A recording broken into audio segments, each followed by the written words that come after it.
Hopefully you're still with me. If you are, this is fantastic. I have a golden ticket. I'm just kidding. No golden ticket. Seventh chords, as promised. Similar to the triads, there are only 5 types that we're concerned with.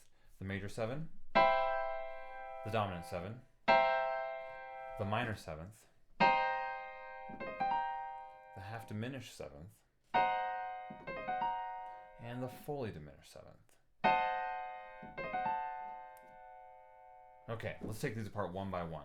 So if you look at these, basic has the major 7 has a major triad, and then the major 7th on top. All of these occur from the major scale. You're just taking the 1st, the 3rd, the 5th, and the 7th.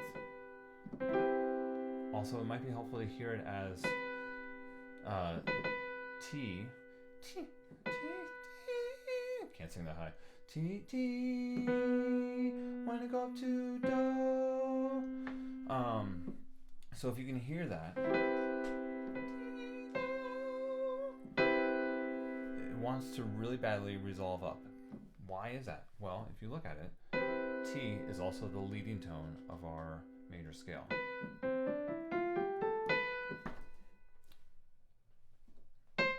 Naturally, you want to hear that resolution there. Back up to Do. That's kind of the big indicator there. Dominant 7th chords. I always think about this as this day really wants resolved down to here. Again, it has a major triad on the bottom, but we have a minor 7th on the top.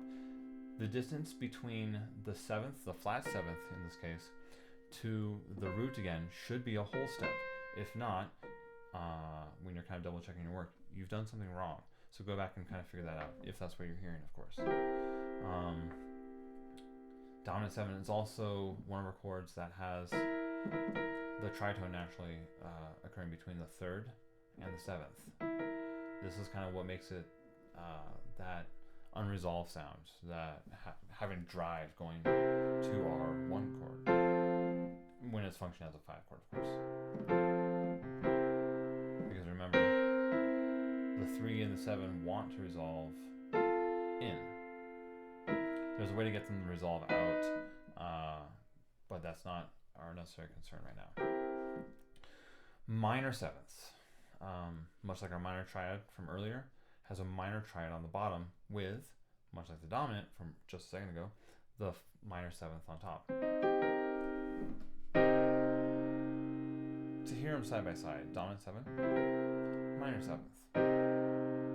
Sounds sad.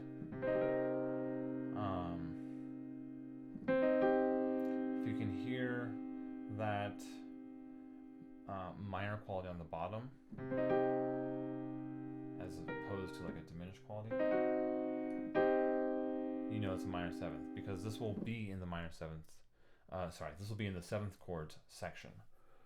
Okay, half diminished, not fully diminished, but the half diminished. We've just lowered the 5th, so it's like taking a minor 7th and lowering the 5th.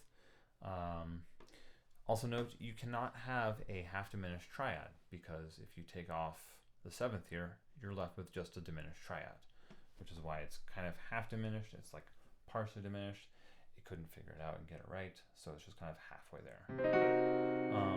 Much like the dominant chord, I think about that 7th as wanting to resolve there,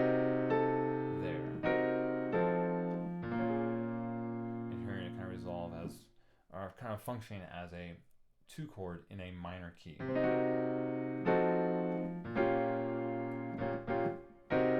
Here's your half diminished chord.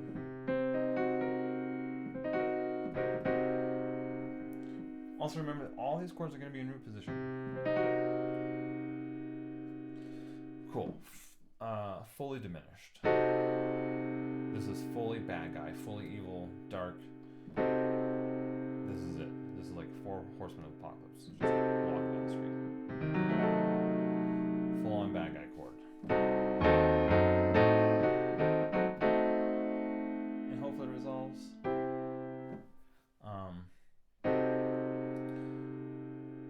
The fully diminished chord, it's much like the diminished triad, and also similar to the augmented triad in that it's a symmetrical chord.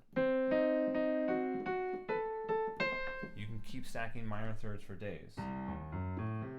Same four notes. Repeat over and over and over.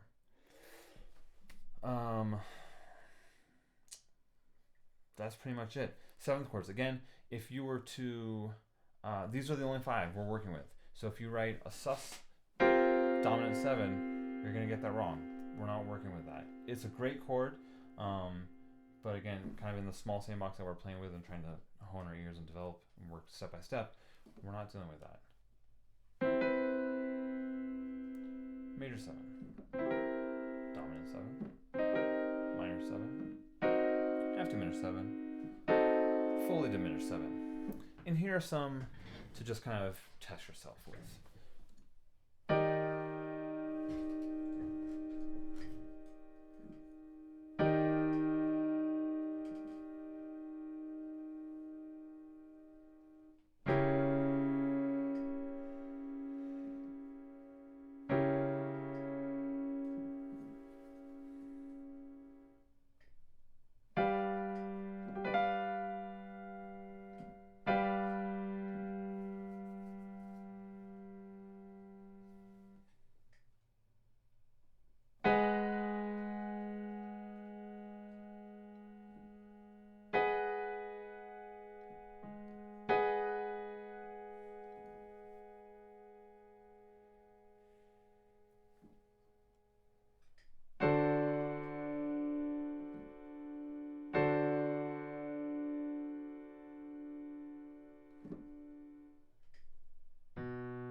All right, next section, modes and scales.